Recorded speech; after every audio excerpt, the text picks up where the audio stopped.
نحمدہ ونصلی علی رسولہ الکریم۔ بس میرے محترم مسلمان بھائی اور دوستوں، دو باتیں بنیادی آپ کے سامنے عرض کرنا چاہتا ہوں۔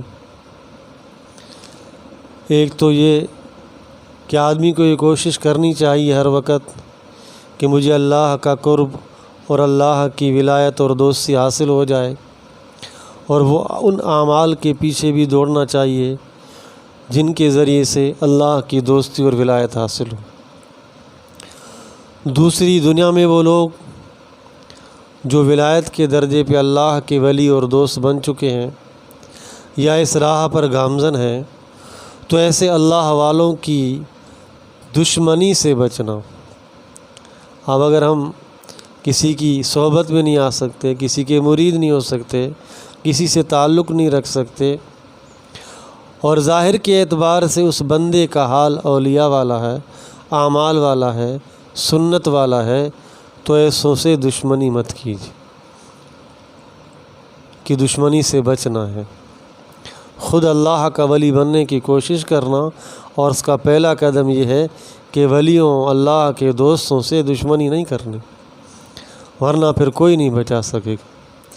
اس لیے حضرت ابو ہریرہ رضی اللہ تعالیٰ عنہ کی ایک روایت، ایک حدیث قدسی ہے، جس میں رسول کریم صلی اللہ علیہ وسلم یہ فرماتے ہیں کہ اللہ کا فرمان ہے، اللہ جل جلالہ فرماتے ہیں، من عادی لی ولیا فقد آذنتہ بالحرب۔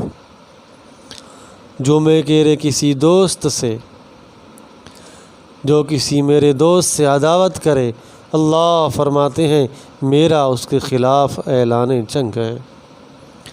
دوستی کیا ہے؟ اللہ کی اطاعت ہو اور تقویٰ ہو، رسول کریم صلی اللہ علیہ وسلم کی اطاعت ہو۔ اب ایسوں سے عداوت رکھنے والے کے ساتھ اللہ کا اعلان جنگ۔ اولیاء کی فہرست میں انبیاء کے بعد سب سے پہلی جو جماعت ہے وہ صحابہ کرام علیہم الرضوان کی۔ اگر دنیا میں کوئی شخص نبی کریم صلی اللہ علیہ وسلم کے صحابہ میں سے کسی صحابی سے بھی معمولی درجے کی عداوت رکھتا ہے، تو اس نے اپنے مقابلے میں اللہ کو کھڑا کر دیا ہے۔ اس سے اللہ کا اعلان جنگ۔ یہ بات فرما کے پھر آگے رستہ بتلایا کہ ولایت کیسے ملتی۔ تو فرمایا وما تقرب الی عبدی بشیء احب الی مما افترضت علیہ۔ اللہ تعالیٰ فرماتے میرا بندہ جن چیزوں کے ذریعے سے میرا محبوب بننا چاہیے، تو جو چیزیں فرض میں نے کی ہیں ان سے زیادہ اور کوئی چیز ایسی نہیں ہے جس سے بندے کو میرا قرب ملے۔ یعنی ولایت کا پہلا درجہ فرائض کا اہتمام ہے اور حرام کاموں کو چھوڑنا ہے۔ ایک شخص فرائض کا اہتمام نہ کرے، حرام کاموں کو نہ چھوڑے، اور ساتھ یوں ولایت کا دعویٰ کرے یا راہ ولایت کا دعویٰ کرے، تو وہ گمراہی پر ہے۔ اللہ فرماتے ہیں، بخاری شریف کی حدیث ہے، میرے قرب کے لیے سب سے زیادہ محبوب اور پسندیدہ چیز وہ کیا ہے کہ پہلے فرائض ہوں۔ ہاں، فرائض کے اہتمام کے بعد اب آگے قرب کے درجات بڑھتے رہتے، وہ نوافل کے ذریعے سے ہوگا۔ اب اگر اس کے بعد فرمایا کہ وما یزال عبدی یتقرب الی بالنوافل، اس کے بعد پھر بندہ نوافل کے ذریعے سے میرے قریب ہوتا رہتا ہے، یہاں تک کہ میں اس کو اپنا محبوب اور خاص بندہ بنا لیتا ہوں۔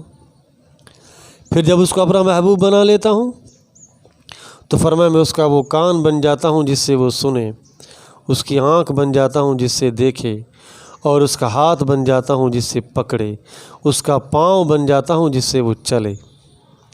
یعنی اس محنت اور مجاہدے کے بعد یہ جو فرمایا اللہ ہی اس کا ناک، اس کے کان بن گئے، اس کی آنکھ بن گئے، اس کے ہاتھ بن گئے، اس کے پاؤں بن گئے، یعنی اب اللہ جل جلالہ کی مدد اور نصرت اتنی ہوتی ہے کہ اس بندے کے ان اعضاء سے کوئی گناہ صادر نہیں ہوگا، ہر کام وہ ہوگا جو اللہ کی مرضی کے موافق ہوگا۔ شیطان کا تسلط سے بھی اللہ اس کو محفوظ رکھیں گے۔ اللہ اسے وہی چیز سنائیں گے جو اللہ کو پسند ہے، اسے وہی چیز دکھائیں گے جو اللہ کو پسند ہے، وہ اسی کو پکڑے گا جو اللہ کو پسند ہے، وہ اسی طرف قدم اٹھائے گا جو اللہ کو پسند ہے۔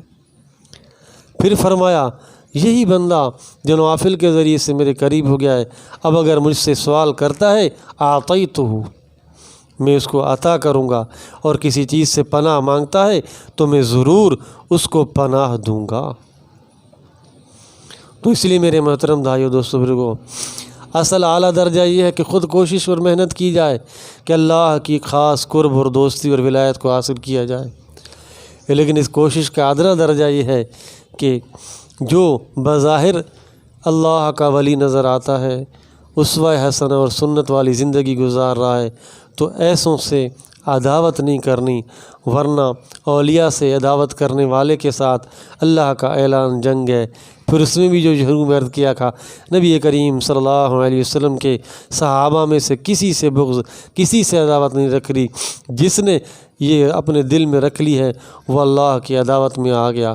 پھر اگر حضور علیہ الصلوۃ والسلام کی آل مبارک ہے، آپ کی ازواج مبارک ہیں، یہ سب صحابہ کی جماعت میں سے ہیں، ان میں سے کسی سے ذرہ برابر عداوت اور بغض اور حسد رکھا تو اس سے اللہ کا اعلان جنگ ہے۔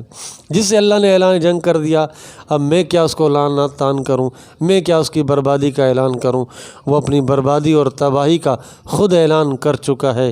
اللہ تعالیٰ عمل کی توفیق عطا فرمائے۔